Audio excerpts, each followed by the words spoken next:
When you're a star, they let you do it. You can do anything. Famous words by this guy that turned out not to be true. For all leaders, whether it's a president or the leader of a small team in your local supermarket, behaving consistently is seen as one of the most important things. This is because it gives them more credibility and it reduces uncertainty for the people they lead. Meaning you cannot just simply do anything. However, leaders also have to be flexible to deal with today's rapidly changing conditions. But what happens when flexibility goes bad? My name is Emma van Gerven from the Leadership and Management Department of the Amsterdam Business School, and the goal of my research project is to answer the following questions. When are leaders seen as behaving inconsistently? How does this impact the results of their teams? And how can leaders stay credible in the eyes of the people they lead when their behavior is so hard to predict? Personally, I had a clear picture of inconsistent leaders before I started this project. I have met them, I have worked for them, and I have definitely experienced the downsides, but also the upsides, which is why I find this topic so intriguing. Now let me share 3 of my most interesting findings so far. First, you can actually measure inconsistent leader behavior. I have developed a new skill and it is working really well. Second, if you have a good relationship with your team members, they seem to care less about inconsistency. It is a bit like that song, "As long as you love me."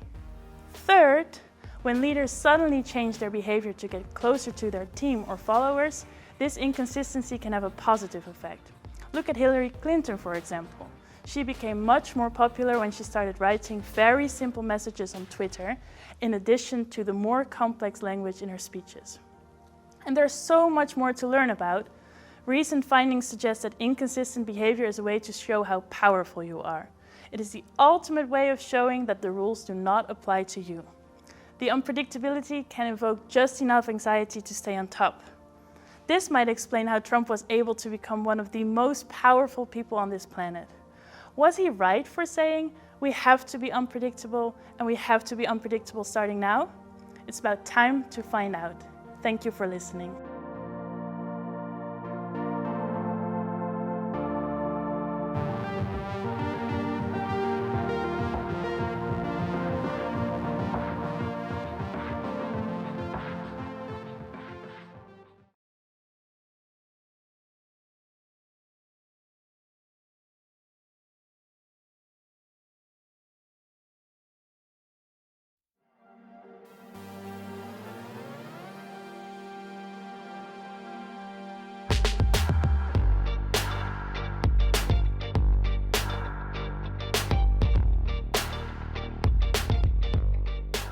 What do you think when you see this?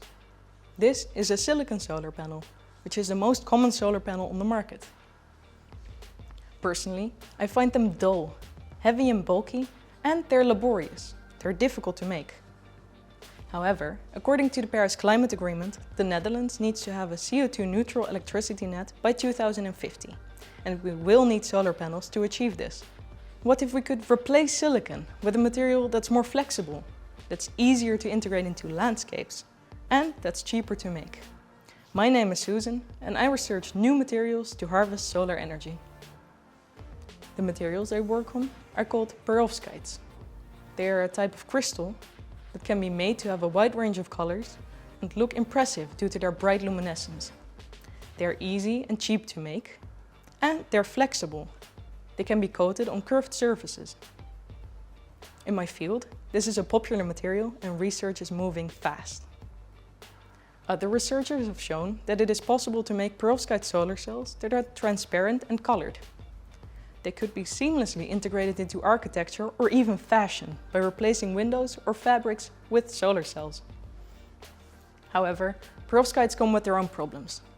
They dissolve when they come into contact with water, destroying the solar cell. And when it dissolves, the toxic metal lead is released. It is up to me to find ways around this, and I love this challenge. So I have 2 strategies.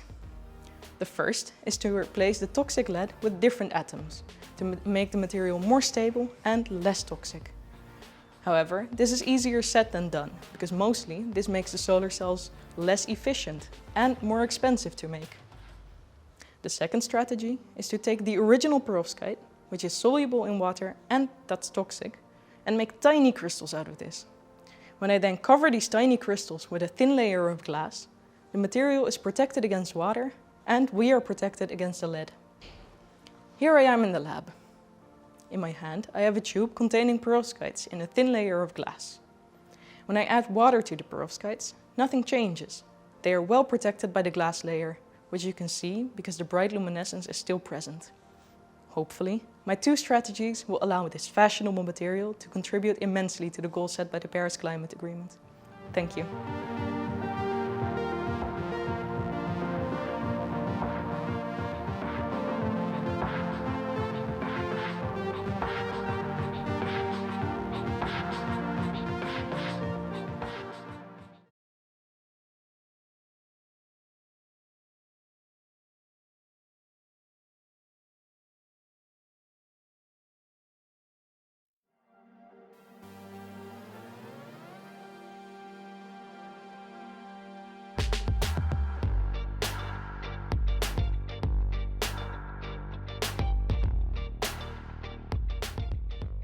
Today, almost everyone knows the images of Muslim pilgrims from all around the world who turn around the Kaaba in Mecca.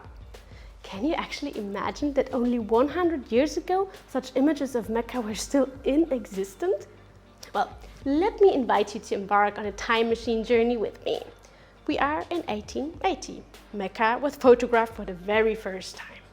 That was relatively late, in fact, because the medium of photography had been invented more than 40 years earlier and it had been already used in Jerusalem and other parts of the Middle East. But why was it that Mecca was photographed so late? One of the reasons is that photography was a European invention, and in its early years it was predominantly used by wealthy European men who traveled and governed huge parts of the world. However, to the city of Mecca, only Muslims were allowed. No Christians, no colonial superpowers. Well, you can probably feel that burning curiosity that emerged among colonial circles. Mecca was, after all, the most important long-distance travel destination of their Muslim subjects. Christian Europeans wanted to enter the city to supervise what was going on in this Muslim-only place, and they did find their ways. In terms of entering Mecca, the Dutch became frontrunners, and they took their cameras, the groundbreaking new technology of the day, with them. Did you know that the first Western photographer and the first film producer in Mecca were both Dutchmen? Now, you may wonder, why were particularly the Dutch interested in capturing Mecca with their cameras? This is what my research focuses on. You need to keep in mind that the Dutch had important political interests in colonial Indonesia, which was predominantly Muslim. The number of pilgrims from that region used to be very high. In the 1920s, so 100 years ago, they made up for almost half of the total number of pilgrims. The sources that I use for my research do not only encompass photographs and film, but also include Hajj passports with portraits of pilgrims, as well as postcards and sound recordings from Mecca. This material allows me to uncover the complicated webs of connections between pilgrims, colonial agents and institutions, academics and cameras, and I ask the questions, how were Muslims framed? Or rather, how were they pushed into the framework of a photograph, of a documentary? What was recorded? How and why? I don't have an answer yet to all of these questions, but I'm eager to find out on my time machine journey to historical Mecca.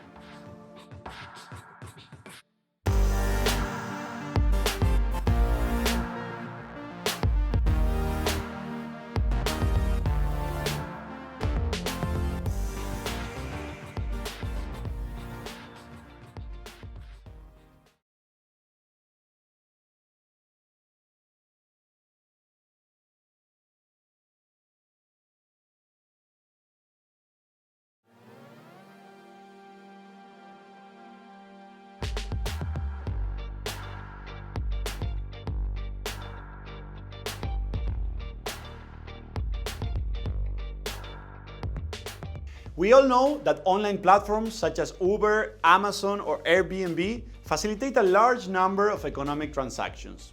While many people use these platforms to make purchases, others use them to make money by, for example, selling goods, making deliveries, providing transportation services, and renting a spare bedroom. However, did you know that many people earning money through online platforms don't pay taxes? Governments have recently discovered that significant tax revenue losses are caused by the fact that certain activities conducted via platforms are not always visible to tax authorities or self-reported by taxpayers.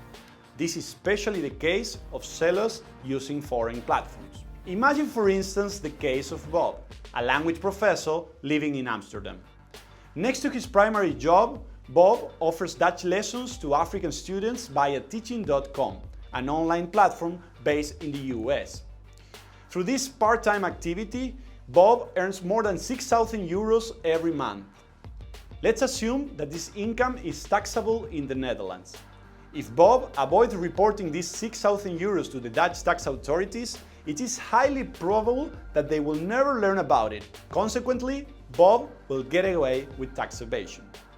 To prevent this type of fraud, governments have started and adopted rules that require platforms to review and report the information on platform sellers like Bob. In certain cases, these rules go even further and require platforms to collect and remit Bob taxes and to directly assume his tax liability. Despite a clear public interest behind these rules, the obligations they create raise several questions. Are they necessary in light of similar reporting obligations already imposed on other intermediaries, such as Bob's bank? Are they proportional, effective, and enforceable? Last but not least, do they respect Bob's privacy and other fundamental rights?